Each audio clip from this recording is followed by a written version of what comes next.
Welcome back to beta squirrel. JavaScript നമ്മൾ basic start ചെയ്ത സമയത്ത് അലേർട്ട് എന്താണെന്ന് നമ്മൾ കണ്ടതാണ്. ഒരു പോപ്പപ്പ് ആയിട്ട് എന്തെങ്കിലും ഒരു മെസ്സേജ് ഡിസ്പ്ലേ ചെയ്യാൻ വേണ്ടിയിട്ട് ഉപയോഗിക്കുന്നതാണല്ലോ. ഇനി അതിനേക്കാൾ കൂടുതലായിട്ട് എന്തൊക്കെ ഫംഗ്ഷനാലിറ്റീസ് ജാവാസ്ക്രിപ്റ്റിൽ ഉണ്ട് എന്നുള്ളത് നോക്കാം. ഞാൻ ഇപ്പോൾ കോഡ് ചെയ്യാൻ വേണ്ടി ഉപയോഗിക്കുന്നത് നമ്മൾ എഡിറ്ററിൽ കോഡ് ചെയ്യുന്നതിന് പകരം ഓൺലൈൻ ആയിട്ടുള്ള ഒരു വെബ്സൈറ്റ് വഴിയാണ് ഞാൻ കോഡ് ചെയ്യുന്നത്. അതായത് JSFiddle.net ആ വെബ്സൈറ്റിൽ നമുക്ക് കോഡ് ചെയ്യാം. ഇവിടെ ടോപ്പിൽ HTML പാർട്ട് ഉണ്ട്. ഇവിടെ നിങ്ങൾക്ക് HTML കോഡ് ചെയ്യാം. അതായത് ബോഡി പാർട്ട് മാത്രം കോഡ് ചെയ്താൽ മതി. ഇവിടെ ഹെഡർ ഒക്കെ ബൈ ഡീഫോൾട്ട് വരും. പിന്നെ ജാവാസ്ക്രിപ്റ്റ് ഇവിടെയാണ് ചെയ്യുന്നത്. CSS അതേപോലെ റിസൾട്ട് നിങ്ങൾക്ക് ഇവിടെ കാണാൻ പറ്റും. അപ്പൊ ഞാൻ ജസ്റ്റ് ജാവാസ്ക്രിപ്റ്റ് മാത്രമാണ് നമ്മൾ ചെയ്യുന്നത്. അപ്പൊ ജാവാസ്ക്രിപ്റ്റിൽ നമുക്ക് ഫോക്കസ് ചെയ്യാം. ജാവാസ്ക്രിപ്റ്റിൽ നമ്മൾ അലേർട്ട് കൊടുത്തിരുന്നത്, അലേർട്ട് എന്ന് പറഞ്ഞ ഫംഗ്ഷൻ വിളിച്ചു. ആ ഫംഗ്ഷനിലേക്ക് എന്താണ് നമുക്ക് അലേർട്ട് ചെയ്യേണ്ടത്, ഒരു മെസ്സേജ് ഹലോ എന്നാണെങ്കിൽ ആ ഒരു കോട്ട് ഇട്ടിട്ട് നമ്മൾ മെസ്സേജ് കൊടുത്തു. സെമിക്കോളൻ ജാവാസ്ക്രിപ്റ്റിൽ മാൻഡേറ്ററി അല്ല, ഓപ്ഷണൽ ആണ്. സെമിക്കോളൻ ഇടുന്നതാണ് നല്ലത്. അങ്ങനെ സെമിക്കോളൻ ഇട്ട് കഴിഞ്ഞാൽ സെയിം ലൈനിൽ തന്നെ നിങ്ങൾക്ക് അടുത്തൊരു എക്സ്പ്രഷനും കൊടുക്കാൻ പറ്റും. വേറൊരു എന്തെങ്കിലും കോഡ് ഉണ്ടെങ്കിൽ കൺസോൾ ഡോട്ട് ലോഗ് ആണെങ്കിൽ അത് നിങ്ങൾക്ക് സെയിം ലൈനിൽ തന്നെ കൊടുത്താലും കുഴപ്പമൊന്നും ഉണ്ടാവില്ല. അപ്പൊ ഇത് റൺ ചെയ്യാൻ വേണ്ടിയിട്ട് ഈ ഒരു റൺ ബട്ടൺ ക്ലിക്ക് ചെയ്യാം. അപ്പോൾ അലേർട്ട് ഹലോ എന്ന് പറഞ്ഞ അലേർട്ട് വന്നിട്ടുണ്ട്. അതേപോലെ തന്നെ കൺസോൾ വന്നിട്ടുണ്ട്. ഇവിടെ നിങ്ങൾക്ക് കൺസോൾ കാണാൻ പറ്റും. ഇവിടെ നിങ്ങൾ സെമികോളൻ കൊടുത്തിട്ടില്ലെങ്കിൽ അത് നിങ്ങൾക്ക് എറർ കിട്ടും. റൺ ചെയ്ത് നോക്കാം. റൺ ചെയ്യുമ്പോൾ നിങ്ങൾക്ക് ആ ഒരു എറർ ഇവിടെ കൺസോളിൽ കാണാൻ പറ്റുന്നുണ്ട്. അൺകോട്ട് സിൻടാക്സ് എറർ എന്ന് പറയുന്ന ഒരു എറർ ഡിസ്പ്ലേ ആയിട്ടുണ്ട്. അതുകൊണ്ടാണ് എപ്പോഴും സെമികോളൻ ഇട്ട് ശീലിക്കുക. അങ്ങനെ ആകുമ്പോൾ നമുക്ക് മിസ്സായി പോകില്ല. ഓക്കെ, ഇനി അലേർട്ട് പോലെ തന്നെയുള്ള മറ്റൊരു ഫംഗ്ഷനാലിറ്റി ആണ് പ്രോംപ്റ്റ് എന്ന് പറയുന്നത്. പ്രോംപ്റ്റ് കൊണ്ട് ഉദ്ദേശിക്കുന്നത് യൂസറിന്റെ അടുത്ത് നിന്ന് എന്തെങ്കിലും ഒരു ഇൻപുട്ട് ചെയ്യിപ്പിക്കാൻ വേണ്ടിയിട്ട് ഉള്ളതാണ് പ്രോംപ്റ്റ്. അതായത് യൂസറിനോട് ചോദിക്കാണ് വാട്ട് ഈസ് യുവർ ഏജ് അല്ലെങ്കിൽ വാട്ട് ഈസ് യുവർ നെയിം എന്ന് ചോദിക്കുമ്പോൾ അത് എൻ്റർ ചെയ്യാൻ വേണ്ടിയിട്ട് ഒരു പ്രത്യേക ഒരു പോപ്പപ്പ് ആയിട്ട് കൊടുക്കുന്നതിനെയാണ് പ്രോംപ്റ്റ് എന്ന് പറയുന്നത്.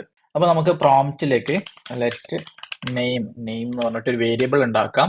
ആ വേരിയബിളിൽ ഞാൻ ജസ്റ്റ് പ്രോംപ്റ്റ് എന്ന് പറഞ്ഞ ഫംഗ്ഷൻ വിളിക്കാം. ആ ഫംഗ്ഷനിൽ നമ്മൾ എന്താണ് ക്വസ്റ്റ്യൻ ചോദിക്കുന്നത്, യൂസറിനോട് ചോദിക്കുന്ന ക്വസ്റ്റ്യൻ അത് കൊടുക്കുക. What is your name. അത് കഴിഞ്ഞിട്ട് നമുക്ക് അലേർട്ട് ചെയ്യാം. ആ ഒരു നെയിം വെച്ചിട്ട് നമുക്ക് അലേർട്ട് ചെയ്യാം. Alert hello. എന്നിട്ട് ഇതിന്റെ കൂടെ എന്താണ് നെയിം കൊടുക്കുന്നത്. ഇപ്പൊ അൻഷാദ് എന്നാണ് നെയിം കൊടുക്കുന്നതെങ്കിൽ ഹലോ അൻഷാദ് എന്ന് പ്രിന്റ് ചെയ്യണം, അലേർട്ട് ചെയ്യണം. അപ്പൊ അതെങ്ങനെയാ നമുക്ക് ചെയ്യാം, ഇവിടെ ഹാർഡ് കോഡ് ചെയ്യാം അല്ലെ. ഇപ്പൊ പക്ഷെ നമുക്ക് ഹാർഡ് കോഡ് ചെയ്യല്ല വേണ്ടത്. എന്താണ് നെയിം കൊടുക്കുന്നത് ആ നെയിമാണ് ഇവിടെ വരേണ്ടത്. അപ്പോ എനിക്ക് ഇവിടെ ചെയ്യേണ്ടത് സ്ട്രിംഗ് കോൺകാറ്റിനേഷൻ ആണ്. എങ്ങനെയാണ് കോൺകാറ്റിനേറ്റ് ചെയ്യാന്ന് വെച്ചാൽ ഇതൊരു സ്ട്രിംഗ് ആണല്ലോ ഹലോ എന്നുള്ളത്. അതിന്റെ കൂടെ നമുക്ക് ആ വേരിയബിൾ, നമ്മൾ നെയിം എന്ന് പറഞ്ഞ വേരിയബിളിലേക്ക് യൂസർ എൻ്റർ ചെയ്യുന്ന ആ ഒരു പ്രോംപ്റ്റിൽ എൻ്റർ ചെയ്യുന്ന വാല്യൂ സ്റ്റോർ ആവും. എന്നിട്ട് ആ നെയിം ആണ് ഇതിനോട് അപ്പൻഡ് ചെയ്യേണ്ടത്. അപ്പൊ അപ്പൻഡ് ചെയ്യാൻ വേണ്ടിയിട്ട് ഒരു പ്ലസ് ഇട്ടിട്ട് ആ വേരിയബിൾ കൊടുക്കാം. പക്ഷെ ഇവിടെ ഇങ്ങനെ പ്ലസ് ഇട്ട് കൊടുക്കുന്ന സമയത്ത് ഹലോ അൻഷാദ് എന്ന് വരും, പക്ഷെ സ്പേസ് ഉണ്ടാവില്ല. അപ്പൊ ആ സ്പേസും കൂടെ നമ്മൾ ആ ഒരു സ്ട്രിങ്ങിലൂടെ ഹലോ കഴിഞ്ഞിട്ട് കൊടുക്കാൻ ശ്രദ്ധിക്കണം. അപ്പോൾ നമുക്കിതൊന്ന് ട്രൈ ചെയ്ത് നോക്കാം. റൺ ചെയ്തപ്പോൾ വാട്ട് ഈസ് യുവർ നെയിം എന്ന് പറയുന്ന ഒരു പ്രോംപ്റ്റ് വന്നിട്ടുണ്ട്. ഞാനിവിടെ നെയിം കൊടുക്കുകയാണ്, ദിലീൻ എന്ന് കൊടുക്കാം. അപ്പോൾ ഹലോ ദിലീൻ എന്ന് പറഞ്ഞിട്ടുള്ള ആ ഒരു അലേർട്ടും കൂടെ വന്നു. ഇങ്ങനെയാണ് പ്രോംപ്റ്റ് യൂസ് ചെയ്യുന്നത്. ഇനി അടുത്ത ഒരു മെത്തേഡാണ് കൺഫേം എന്ന് പറയുന്നത്. ഇപ്പോൾ നിങ്ങളൊരു ഡിലീറ്റ് ഫംഗ്ഷനാലിറ്റി ചെയ്തിട്ടുണ്ട്. ആ ഒരു ഡിലീറ്റ് ചെയ്യുന്നതിന് മുമ്പ് ഡിലീറ്റ് ബട്ടൺ ക്ലിക്ക് ചെയ്യുമ്പോൾ ആ ഒരു ആക്ച്വൽ ഡിലീറ്റ് നടക്കുന്നതിന് മുമ്പ് നിങ്ങൾ യൂസറിനോട് ചോദിക്കണം are you sure to delete. അല്ലാതെ ചിലപ്പോൾ എന്താണ് അൺഇൻറ്റൻഷനലി അവർ ഡിലീറ്റ് ബട്ടൺ ക്ലിക്ക് ചെയ്തിട്ടുണ്ടാവാം. അപ്പോൾ ഒന്നുകൂടെ അവരെ ശ്രദ്ധിക്കാൻ വേണ്ടിയിട്ടാണ് നമ്മൾ അങ്ങനെ കൺഫേം ചെയ്യുന്നത്. ഈ കോഡ് ഞാൻ മൾട്ടി ലൈൻ കമന്റ് ഉപയോഗിച്ച് കമന്റ് ചെയ്ത് വെച്ചിട്ടുണ്ട്. മൾട്ടി ലൈൻ കമന്റ് എന്ന് പറയുന്നത് /* പിന്നെ ഏത് ലൈനിലാണോ കമന്റ് അവസാനിപ്പിക്കേണ്ടത് ആ ലൈനിന്റെ ലാസ്റ്റ് */ ഇങ്ങനെയാണ് ഒന്നിലധികം ലൈനുകൾ ജാവാസ്ക്രിപ്റ്റിൽ കമന്റ് ചെയ്ത് വെക്കുന്നത്. അപ്പൊ ഇവിടെ ഞാൻ അടുത്തൊരു വേരിയബിൾ ഉണ്ടാക്കാണ്. ഈസ് കൺഫേംഡ് എന്ന് പറഞ്ഞ ഒരു വേരിയബിൾ ഉണ്ടാക്കി ക്യാമൽ കേസ് ആണ് നെയിമിംഗ് സ്റ്റാൻഡേർഡ് ഉപയോഗിച്ചിട്ടുള്ളത്. എന്നിട്ട് അവിടെ confirm are you sure to delete ഒരു കൺഫർമേഷൻ ചോദിക്കും. എന്നിട്ട് ആ കൺഫേമിന്റെ വാല്യൂ ഈസ് കൺഫേം എന്ന വേരിയബിൾ എന്താണ് സ്റ്റോർ ആവുക എന്നുള്ളത് നമുക്ക് പ്രിന്റ് ചെയ്ത് നോക്കാം.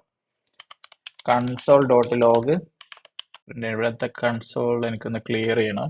Clear console. ഓക്കെ, അതിനുശേഷം നമുക്ക് റൺ ചെയ്ത് നോക്കാം. റൺ ചെയ്ത് കഴിഞ്ഞാൽ are you sure to delete എന്ന് പറഞ്ഞ കൺഫർമേഷൻ ചോദിച്ചാൽ ഓക്കെ ക്യാൻസൽ 2 ബട്ടൺ ഉണ്ട്.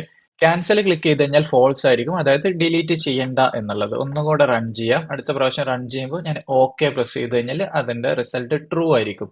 അപ്പൊ ആ ഒരു ബട്ടന്റെ ഈ ഒരു വാല്യൂ ബേസ് ചെയ്തിട്ട് എന്ത് ചെയ്യാം, നമുക്ക് ഫംഗ്ഷനാലിറ്റി എക്സിക്യൂട്ട് ചെയ്യാം. ഇത് ട്രൂ ആണെങ്കിൽ ഡിലീറ്റ് വെച്ച് പ്രൊസീഡ് ചെയ്യാം. ഇനി അതല്ല ഫോൾസ് ആണെന്നുണ്ടെങ്കിൽ ഡിലീറ്റ് ചെയ്യണ്ട. അങ്ങനെ